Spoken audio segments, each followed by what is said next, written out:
You heard that? Just challenge yourself. You need to be doing all these challenges for you, man. Do the thing. The man, who cares about the man? He doesn't care about you. You're just a number. Do the thing. Don't be unrealistic. Be realistic. Do the thing. Hey, so today I want to share with you my routines and practices that keep me creative, proactive, disciplined, and consistent. And why I want to talk about it specifically, it's been a subject that I talk to with a lot of my creative friends, finding a foundation within our creative mind space and how do we tackle our day-to-day with like our chaotic minds. So I just wanted to share with you a little bit of what I do, and then maybe you'll take some notes from that. Oh yeah, I forgot to tell you guys, make sure that you like and subscribe so that you can support my channel. Super important. I'm trying to grow the channel. You don't want to see me cry like last time. I just want you to like and subscribe, just give me hit that notification button and then just give me that like and tell your friends about it, share it. Oh, that sounds so desperate. So the first thing that I do, it's a non-negotiable, it's go to the gym and have a full workout session for about 2 hours every morning from Monday to Friday. So here are the main benefits for me for going to the gym every morning. So the first thing is a mental reset. Every morning I get to clear my mind and clear out all of those intrusive thoughts that you have and have a full reset at the beginning of the day. It also helps me start the day calm and relax because I've burned out all the calories and everything. I leave the gym, the tank is fully empty and I'm ready to tackle my day. And it's also a good reason for me to have my own personal time in the morning. That's where I kind of focus on what should I do next during the day, what I need to concentrate on. I kind of plan my day out at the gym and it's been nothing but, transformative for me and it's been great. And also, my routine at the gym is literally just doing some cardio, skip rope, lifting weight. At the end, I finish with a 20-minute sauna and a cold shower. And I feel so fresh. And then that part of the day is done and I can concentrate on what is really important, like work. So those are the three main things that I do in the morning. It helps with a mental reset, a calm start, and plan out my day. Okay, so another thing that I do that helps me to stay focused is planning my week, planning a calendar. Every Sunday night, I sit in front of my desk and I plan out my week. What happens on Monday, if I'm editing, I have calls, meetings. Ever since I've been laid off, it's been a bit of a question mark on what's next. But as I started doing that more and building that consistency of sticking to a calendar, I've been able to be more productive and get things done so much more faster. So the main thing I do is time blocking. I make sure that, let's say on Monday from 1 to 7, I block myself off for video editing. On a Tuesday from 2 to 5, I would do, I have to shoot my YouTube video. You just have to make yourself accountable on respecting those time slots. And then, you'll get things done a lot quicker. And it works for me. I don't know, when I was working on a 9 to 5, my schedule was kind of limited or it was based on other people's time because I had to go to the meetings. But now that I'm pretty much working for myself and doing my own thing, I need to have that structure and make myself accountable if I don't respect it. So the calendar, planning your week, super important for me. So staying creative is something that I discuss a lot with other creatives and other people like my friends. And one thing that I realized is that by rebooting the YouTube channel, that was my new creative outlet. I fell in love with editing again. I fell in love with shooting again.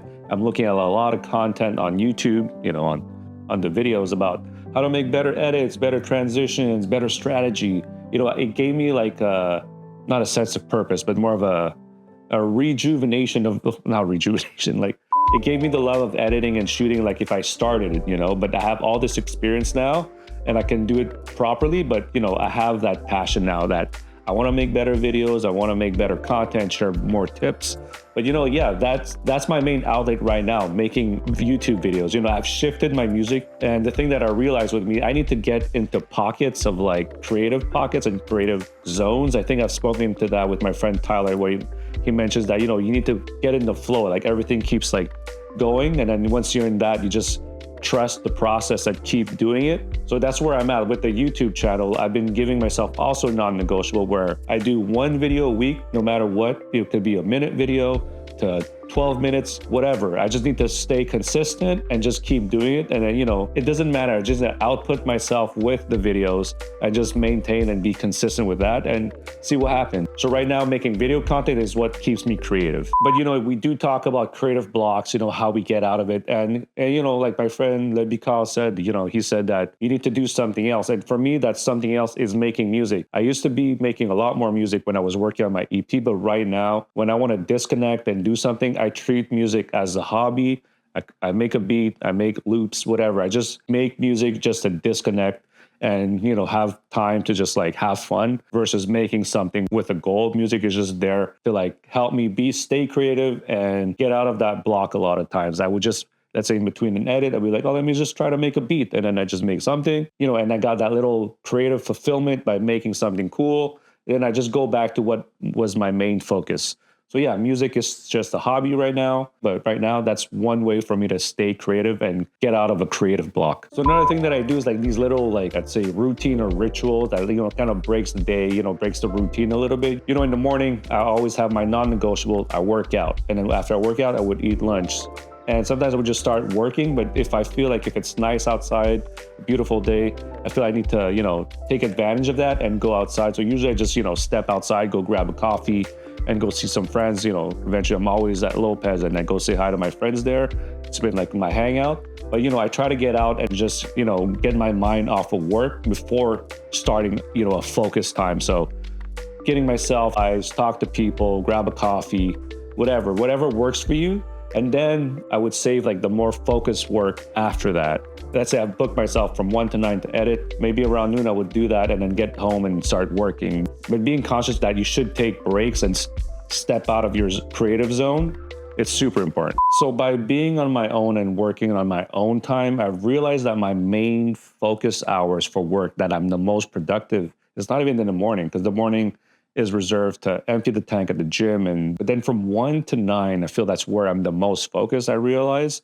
And I've been doing that for a little bit, and it's been super refreshing because it's not the regular 9 to 5. It's just more like I'm working during these times. I get a little break in between that I could just go outside. The 1 to 9 time slot has been super key for me for the last few weeks. But you know what I've mentioned earlier about making a calendar and respecting it and respecting your time slots that you've dedicated for a certain time.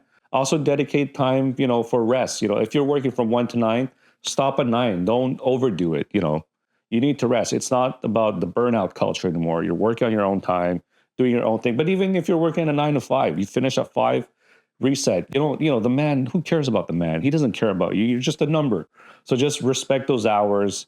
Give yourself some time to breathe, some time to relax, decompress, and then start over the next day. So yeah. Give yourself some break. Super key. Also, another thing that I've been setting myself these little goals that are realistic, not over exaggerate. For example, YouTube channel I just restarted. Instead of being like, oh, I want to have 100,000 followers or subscribers within the next few months. That's not like, I hope you can get that, but it's a bit unrealistic. I do like little goals that I can win in a short term. Let's say I want to get 100 subscribers. So once I get to that, what's next? 1,000, 10,000, and then 100,000. So make yourself like all these small goals that are really easy to achieve, but then, you keep achieving them more constantly. It just gives you a lot more confidence. Put value in the small wins. Super important. Don't be unrealistic. Be realistic. So me, by being self-aware of like, oh, these are just the little goals I need to do. Like, for example, I'm not working and I needed to find some job that's either part-time or some freelance. I had to make myself a little goal, like, get one client, get another client. And, every day, like, and I kind of treat that process a day to day instead of like, oh, what's going to happen in like 5 months? I'm going to be broke. I'm free and freak out. You need to, as cheesy as I can say, it's taking it day by day has been working for me, and I'm sticking to it for now until, the wheels fall off. So yeah, you set yourself, some realistic little goals, little wins. Another thing that you keep doing is just challenge yourself. And don't challenge others, challenge you. Make yourself little challenges. Like, for example, I did Sober October. It was a challenge for me to not drink alcohol, eat pasta, eat fries, eat carbs, all the things that I like, chips and all that. And that was a challenge that I set to myself. Nobody told me to do it, so I just did it. I might be crazy, but I still did it. I'm like, crushing it right now. But, just put yourself a few little challenges that that you can accomplish. And, it kind of keeps you on edge. It kind of makes you vulnerable, but also makes you on your toes. And, like those little challenges, just another way for you to look at obstacles and how to improve from them and grow from them. Sometimes those challenges are achievable and sometimes they're not, but it helps you like learn more about it, learning the process, doing things, just always challenge yourself to like learn a new skill set, do something else, like, try to get outside your box and be uncomfortable. Sometimes it's something that people don't often do because they're scared, they have anxiety. But be uncomfortable. That's part of life. You grow. Nothing is easy. You know, you have to earn it. You have to work for it. You can't just be sitting around and waiting for somebody to be like, here you go. This is what you're going to do now. No, just go and grab it or try to grab it. Just earn everything yourself and challenge yourself. You heard that? Just challenge yourself. You need to be doing all these challenges for you, man. So back to the challenges, you know, since I've been laid off, I had a lot of questions, a lot of doubts about what's next. Do I want to go back to 9 to 5? No, you know, what do I want to do next? That was like the biggest questions and the biggest mind just raised a lot of questions about my finances. What am I going to do next? What makes me happy? And right now I'm trying to focus on finding the thing that I want to do, that makes me happy, that could keep me financially free at some point. But right now it's just focusing on how do I obtain that? Like, for example, the challenge is like, I love having Fridays off. How do I do that forever? Can I get my Fridays off by, you know, having more time to do a lot of work from Monday to Thursday? How do I reach that? You know, just putting your focus into one thing at a time and not overthink it. Because, you know, overthinking doesn't help nobody. I tell that to a lot of my friends, stop overthinking it and just start doing things. Just do the thing. Hey, just do the thing. Do the thing. So yeah, I just want to give you guys these little tips of my practices, my routines that's been helping me. And yeah, just leave a comment below and tell me about how you tackle things, how you challenge yourself. You know, what's your routine? What's your rituals that helps you like go through life, the crazy life that we all live, you know? So yeah, remember to like and subscribe, put a comment below, and that's it. That's my video today. Just a little update on how to stay creative.